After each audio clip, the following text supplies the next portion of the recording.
Broccoli কিন্তু শরীরের জন্য অনেক বেশি উপকার। আর এই ব্রোকলির ভর্তাও কিন্তু খেতে ভীষণ মজার। আজকে ভাপে করেছিলাম আমি এই ভর্তাটা।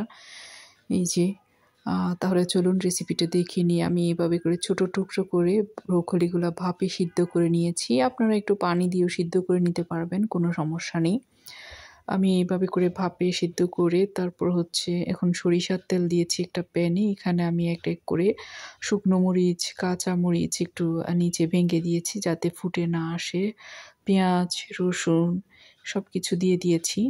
সাথে একটা রুই মাছটাও আমি ভেজে নেব খুব ভালো করে নেড়ে ছেড়ে সরিষার তেলের মধ্যে, যাতে রুই মাছটা একটু সিদ্ধ হয়ে যায়। আর একটু হালকা একটু ভেজে নিব আর কি।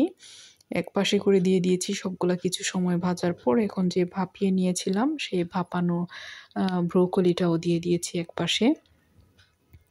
এখন আমি সবগুলা সরিষার তেলে হালকা আছে মোটামুটি বেশ কিছু সময় নিয়ে ভেজে নিব। সাথে দিয়ে দিয়েছি লবণ। লবণটা আমি এই পর্যায়ে দিয়ে দিয়েছি, আপনারা চাইলে মাখার সময়ও দিতে পারবেন। যাই হোক, লবণটা দিয়ে আরও বেশ কিছু সময় আমি এটা কিন্তু ভেজে নিব। এই যে পেঁয়াজ, রসুন, তারপর মাছ সব কিছু আমি এভাবে করে ভেজে নিচ্ছি। একটু ঢেকে দিচ্ছি, ঢেকে দিলে ভালো করে সিদ্ধ হবে। আর অপর চুলায় আবার আমি রুই মাছটাও দিয়ে দিয়েছি, সাথে টমেটো।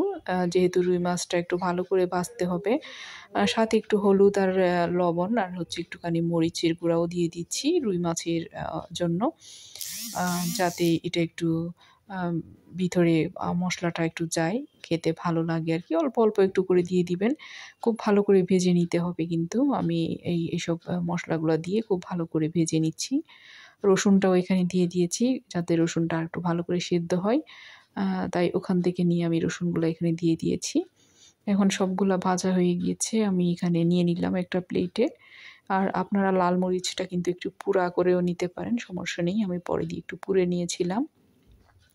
এই যে মাছটাও ভাজা হয়ে গিয়েছে, আমি এভাবে করে একটু ভেঙে কাঁটাগুলো বেছে নেব। আর এদিকে টমেটো আর রসুনটাও দেখেন একদম সেদ্ধ হয়ে সফট হয়ে গিয়েছে। সব কিছু এখন নামিয়ে নিচ্ছি। আর রুই মাছের যে কাঁটা ছিল সেগুলোও আমি বেছে নিয়েছি। আর লাল মরিচগুলো একটু পুড়া পুড়া করে নিয়েছি। এখন আমি খুব ভালো করে এগুলো মেখে নিব, একটু ঠান্ডা হলেই মেখে নিব। আর এটা অনেক বেশি মজার হয় আসলে। এই ভর্তাটাও আপনারা একবার হলেও ট্রাই করে দেখবেন। আমাদের কাছে অনেক বেশি মজা লেগেছে। যাই হোক, রেসিপি যদি একটু ভালো লেগে থাকে প্লিজ আমার পেজটাকে ফলো দিয়ে লাইক কমেন্ট করে দেবেন। আর ইউটিউব থেকে যারা দেখবেন আমার চ্যানেলটাকে সাবস্ক্রাইব করে চ্যানেলের পাশে থাকবেন। খুব ভালো করে একটু হাতে চটকে নেব, ভালো করে যাতে সব কিছু মশলা একসাথে হয়ে যায়। এভাবে করে চটকে নিয়ে জাস্ট পরিবেশন করলেই হয়ে যাবে। একদম সহজ মজাদার এই ব্রোকলির ভর্তাটা।